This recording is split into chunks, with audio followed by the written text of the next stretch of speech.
డబ్బు, అనారోగ్యం, ఉద్యోగం, వ్యాపారం అప్పులతో బాధపడుతున్నారా? వెంటనే జేకేఆర్ గురువు గారికి కాల్ చేసి అపాయింట్మెంట్ తీసుకోండి. Hi viewers, India's largest digital media network Suman టీవీకి స్వాగతం. ప్రస్తుతం మనతో ఉన్నారు UPSC senior faculty and director అర్థశాస్త్ర సివిల్స్ అకాడమీ పెండ్యాల సతీష్ కుమార్ గారు. నమస్తే అండి. నమస్కారం మేడం. సతీష్ గారు, ఒక మనిషి ఆలోచన విధానాన్ని బట్టి వాళ్ళ భవిష్యత్తు ఏంటో మనం చెప్పగలం.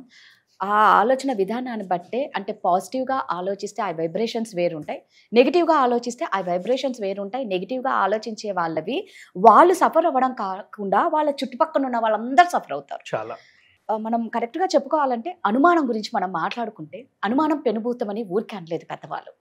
నిజంగా ఒక మనిషికి ఒక అనుమానం కనుక కలిగింది అంటే మాత్రం వాళ్ళ వల్ల ఎంతమంది నాశనం అవుతారు అనేది వాళ్ళు ఎలాగో నాశనం అయిపోతారు, వాళ్ళని నమ్ముకున్న వాళ్ళు కూడా నాశనం అయిపోతారు. ఇది ఎప్పటికైనా డేంజరే.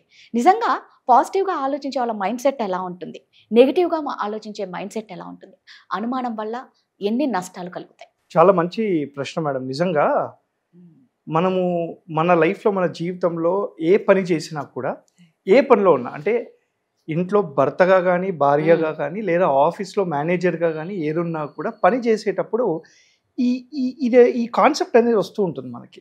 ఈ అవమానము, లేదా ఏమంటారు దాన్ని, నెగిటివ్ మైండ్ సెట్, రైట్, అనుమానాలు, ఇవన్నీ వస్తూ ఉంటాయి.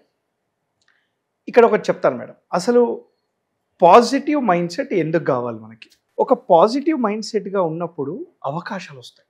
ఇద్దరు ముగ్గురు మన పక్కన ఉన్న వాళ్ళు మన గురించి మంచిగా అనుకొని మన ఎదుగుదానికి, అంటే మనం ఎదగడానికి మనకు అవకాశాలు తెప్పిస్తూ ఉంటారు. అంటే మన కోసం వాళ్ళు ఆలోచిస్తూ ఉంటారు.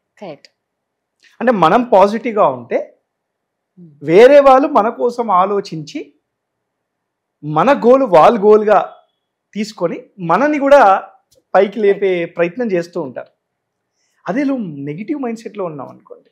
సపోజ్ ఒక వ్యక్తి వచ్చాడు, చాలా ఎండగా ఉంది, చూస్తూ ఉన్నాడు, నీకు చెమటలు పడుతూ ఉన్నాయి. నీకు చెమటలు పడుతూ ఉంటే పోనీలే మనిషి మనం సహాయం చేయాలని చెప్పి నీళ్ళ బాటిల్ తీసుకొచ్చి ఇచ్చాడు అనుకోండి, నువ్వు ఎంబడే ఏమవసరం ఉంది నాతో, నీకేం కావాలి నాకు, ఇలా అడిగితే, ఇలా ఆలోచిస్తే నెగిటివ్ మైండ్ సెట్ అవుతుంది. మనం ఎలా ఉండాలి? అసలు ఎండగా ఉంది, చెమటలు ఉన్నాయి, చెమటలు చూసి పక్కన వ్యక్తి నాకు సహాయం చేయడానికి నా దగ్గరకు వచ్చి నీళ్ళు ఇచ్చాడు, థ్యాంక్ యూ, కృతజ్ఞత చెప్పి హ్యూమిలిటీగా, మొడెస్ట్గా ఆయనతో మాట్లాడి, ఆయనకేమో అవసరం ఉన్నా పర్లేదు కానీ ఫస్ట్ మన దగ్గరకు వచ్చాడుగా, సహాయం చేయడానికి మన తోడు ఉన్నాడుగా. అంటే మన ప్రాబ్లమ్ని ఫస్ట్ సాల్వ్ చేస్తున్నాడుగా. మన ప్రాబ్లమ్ని సాల్వ్ చేసే వ్యక్తి మన దగ్గరికి అతని కోసం వచ్చినా పర్లేదు, ఫస్ట్ మన ప్రాబ్లమ్ సాల్వ్ చేశాక, సార్ నాకు మీ దగ్గర ఒక వర్క్ ఉంది సార్ అని అంటే మంచిగా చేసి పెడతావు, చేసి పెట్టాలి కూడా అలాంటి వ్యక్తికి, నీ గురించి ఆలోచిస్తున్నాడు కాబట్టి. రైట్, చాలా ఇంపార్టెంట్. అంటే నీ మైండ్ సెట్లోనే ఉంటుంది. నీ ఆలోచన విధానము, నువ్వు ఎలా అయితే ఆలోచిస్తావో అది నువ్వు. The way you think is you, is a reflection of you, అంతే సింపుల్గా. మీకు ఒక చిన్న డెమాన్స్ట్రేషన్ ఇస్తాను. ఫర్ ఎగ్జాంపుల్, చాలా ఫ్రెష్ లీఫ్ అండి, రైట్, ఇది చాలా చూడడానికి మనకి ఎంత ఎంత నచ్చుతుంది, ఎంత అంటే చూడడానికి మనకి వెయిన్స్ ఉన్నట్టుంటాయి, మనకి హాయిగా ఉంటుంది, దీని నుంచి స్మెల్ వస్తూ ఉంటుంది, దీని నుంచి మనకి ఏదో మనకి ఆక్సిజన్ ఇస్తుంది, కార్బన్ డైఆక్సైడ్ తీసుకుంటుంది అనే ఆలోచనలో ఉంటాము. ఫ్రెష్గా ఉంటుంది లీఫ్. అంటే ఇది చూస్తే మనకి పడేయాలి అని అనిపించదు, తీసుకెళ్ళి గోడ మీద పెడతాం, రైట్, లేదా తీసుకెళ్ళి దీన్ని చెట్లలో వేయడము, లేదా వాటర్లో పెట్టడము, లేదా దీన్ని డెకరేషన్కి కూడా యూజ్ చేస్తాం. మన పెళ్ళిళ్ళల్లో దాంట్లో డెకరేషన్కి బ్యాక్ సైడ్ యూజ్ చేయడము, ఇది యూజ్ చేస్తూ ఉంటాం. అంటే నీ యొక్క మైండ్ పాజిటివ్ ఉంటే పక్కన వాళ్ళకి నిన్ను ఎలా యూజ్ చేయాలి, అసలు నీకు ఎలా తోడుగా ఉండాలి, నీకు ఎలా తోడ్పడాలి అని చెప్పేసి ఆలోచిస్తూ ఉంటారు. సమాజం నిన్ను ఎంత తొక్కేసినా కూడా, నువ్వు పాజిటివ్గా ఉన్నప్పుడు సమాజం నిన్ను ఎంత తొక్కేసినా కూడా నువ్వు అంతే ఫ్రెష్గా మళ్ళీ వచ్చేస్తావు. నువ్వు అంతే ఫ్రెష్గా వచ్చేస్తావు మళ్ళీ. ఎందుకు? నేను పాజిటివ్ మైండ్ సెట్ ఉంది. సమాజం నిన్ను ఎంత ఒత్తిడి పెట్టినా, లేదా అవమానించినా, ఏం చేసినా కూడా నీ పాజిటివ్ మైండ్ సెట్ వల్ల ఏమవుతుంది, నిన్ను ఎంత క్రష్ చేసినా కూడా మళ్ళీ you are a fresh person.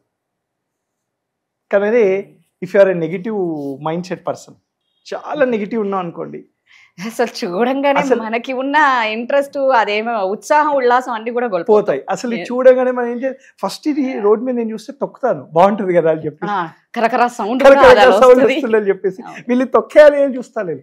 Negative mind set అనే వ్యక్తిని, అమ్మ వీళ్ళు తొక్కేస్తే నాకు కాంపిటీషన్ దక్కింది ప్రపంచంలో. నిన్ను సొసైటీ, నువ్వు నెగిటివ్ మైండ్ సెట్ గా ఉంటే నిన్ను సొసైటీ క్రాష్ చేస్తుంది ఇట్లా. సెకండ్ చాలు కదా. And it's very difficult for you to come out also. అయిపోయింది, సింపుల్. సూపర్, నిజమే. అదే నువ్వు ఒక పాజిటివ్ మైండ్ సెట్ గా ఉన్నావు అనుకోండి, you are always welcomed by everyone. ఎంత నలిపినా మళ్ళా వాళ్ళు నిలదొక్కునేంత కెపాసిటీ ఉంటుంది. పాజిటివ్ గా ఉండు. నువ్వు భయపడాల్సింది నీకు నువ్వే భయపడాలి అంతే. అంటే నువ్వు తప్పు చేస్తున్నావు అంటే నువ్వు భయపడు, లేకపోతే ఎవరికి భయపడకు. అంతే. మంచిగా ఉండు. మనకున్నది ఒకటే జీవితం. నేను చాలా మందికి చెప్తూ ఉంటాను, ఇది మణికర్ణిక ఘాట్ కాశీలో ఉంటుంది. కాశీలో మణికర్ణిక ఘాట్ అని ఉంటుంది. శవాలని కాల్చేస్తూ ఉంటారు అక్కడ. అక్కడ ఒక 1 hour స్పెండ్ చేయి. నీ లైఫ్లో ఒక 1 hour వెళ్ళి కూర్చో. అంటే శవాలని అక్కడ కాల్ చేస్తూ ఉంటారు, వస్తూనే ఉంటే కాల్ చేస్తూనే ఉంటారు. అప్పుడు నీకు ఏమర్థమవుతుంది అంటే, మనం కూడా వెళ్ళేది ఇక్కడికి లాస్ట్. అంతే. వేరే వాడి మీద పగబట్టడము, లేదా అవమానించడము, లేదా నువ్వు ఏదో నేను మాట్లాడను నాకు ఇగో అని చెప్పేసి నేను మాట్లాడకుండా ఉండడము, ఇవన్నీ small things. Small things, small things. నవ్వుతూ ఉండు, మంచిగా ఉండు, అందరితో బాగా ఉండు. దేవుడు ఎప్పుడు నీకు చల్లగా చూస్తాడు. నిజంగా అక్కడికి అందుకే చావు దాకా వెళ్ళి వచ్చిన వాళ్ళకి ఆ బతుకు విలువ కూడా తెలుస్తుంది అని ఊరికే అన్నారు. అలాంటి శవాలను కాల్చే చోట చూస్తూ ఉంటే నిజంగా నథింగ్. అన్ని అవమానాలు మనల్ని ఎంత బాధ పెట్టినా కూడా మనం నిలదొక్కగలుగుతాం. అదే నెగిటివ్గా ఆలోచిస్తే మాత్రం ఇందాక సతీష్ గారు చూపించినట్టు కరకర. థ్యాంక్ యూ అండి. Thank you madam.